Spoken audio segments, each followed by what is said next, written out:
مجھے بڑی خوشی ہو رہی ہے تعارف کراتے ہوئے ہمارا بہت ہی خوبصورت اور نادر و نایاب پینل یہاں پہ شریک ہے. سب سے پہلے میں خوش آمدید کہنا چاہتا ہوں. آج پہلی مرتبہ الف لام میم کا حصہ بنے. جماعت اسلامی کراچی کے امیر بھی ہیں اور بہت ہی معروف شخصیت ہیں, بہت ہی گہرا تجربہ رکھتے ہیں, خاص طور سے تجزیہ بھی بہت گہرا کرتے ہیں. حافظ نعیم الرحمان صاحب, السلام علیکم ورحمۃ اللہ, خوش آمدید. میں سب سے پہلے یہ سوال حافظ نعیم الرحمان صاحب سے پوچھنا چاہتا ہوں, اسلام میں سیاست کا کوئی کام ہے یا بہت ہی معیوب چیز ہے؟ یہ تو مولویوں کو دور رہنا چاہیے سیاست سے, کیا کہیں گے؟ اصل بات یہ ہے کہ اسلام ایک نظام حیات ہے جی, ایک نظریہ حیات بھی ہے اور نظام حیات بھی ہے. اس کا مطلب یہ ہے کہ اسلام کے دائرے سے نہ سیاست باہر ہے, نہ حکومت, نہ ریاست, نہ اخلاق, نہ فرد, نہ معاشرہ, نہ خاندان, نہ معیشت, نہ تجارت, نہ تعلیم. کیونکہ اس کی جو بنیاد ہے اسلامی نظام سیاست کی وہ توحید پر ہے. توحید کا مطلب یہ ہے کہ اس کائنات کا خالق اور مالک اللہ رب العالمین, بے شک, اور کائنات میں اسی کی مرضی چلے گی. اس نے اپنا نائب کے طور پر انسان کو بھیجا ہے. بے شک, کہ اس نے کہا کہ ہم نے جب فرشتوں سے کہا کہ ہم تمہیں زمین پر اپنا تمہارے لیے نائب بنانا چاہتے ہیں, اس قال ربک للملائکۃ انی جاعل فی الارض خلیفہ.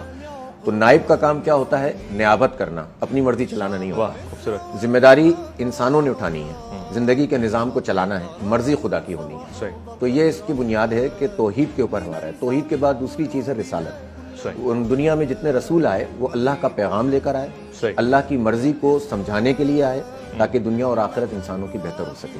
صحیح, تو رسالت جو ہے اللہ تعالیٰ تک پہنچانے کا گیٹ وے ہے. صحیح, انہوں نے ہمیں بتایا کہ کس طرح سے ہمیں جو ہے اپنی قانون سازی کن اصولوں پہ کرنی چاہیے, صحیح, اور کس طرح سے اپنا نظام ترتیب دینا چاہیے, اور کس طرح اللہ تعالیٰ سے قریب ہونا چاہیے. تیسری چیز جو ہے وہ جو اس کا پلر کہنا چاہیے وہ ہے خلافت. خلافت کا مطلب یہ نہیں ہے کہ آپ یہ سمجھیں کہ کسی خاص قسم کے آپ جو ہے وہ وے آف حکومت کو آپ خلافت کہہ رہے ہیں. خلافت کا مطلب وہی ہے نیابت.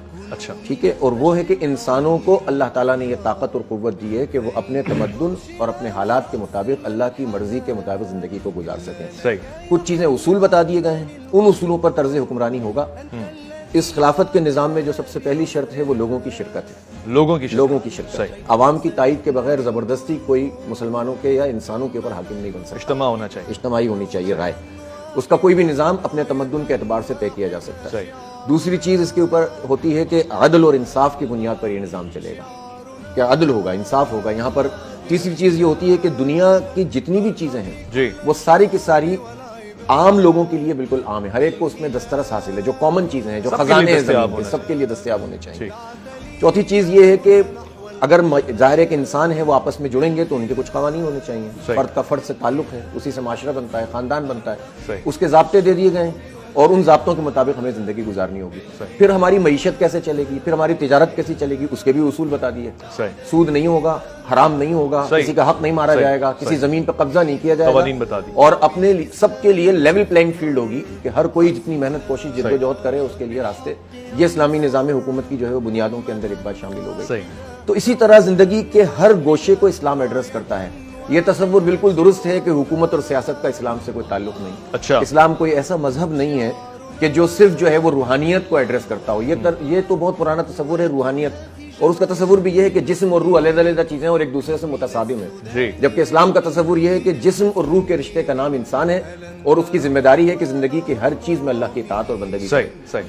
جمہوریت جو مغربی ہے اس کی بنیاد کے اندر یہ بات ہے کہ سارے انسان مل کر اگر کوئی فیصلہ کرتے ہیں تو وہ حلال کو حرام کر سکتے ہیں, حرام کو حلال کر سکتے ہیں.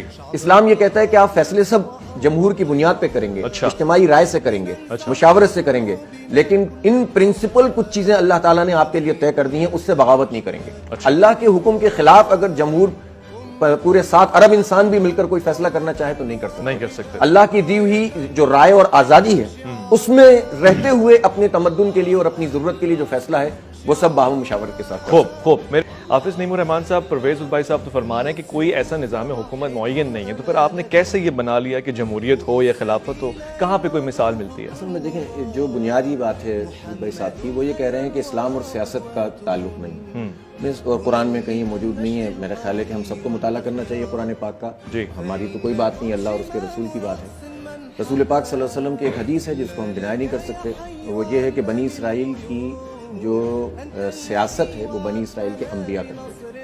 اچھا, ٹھیک ہے نا, یہ بالکل مستند حدیث ہے. صحیح. اس کے بعد حضرت یوسف علیہ السلام نے کیا فرمایا؟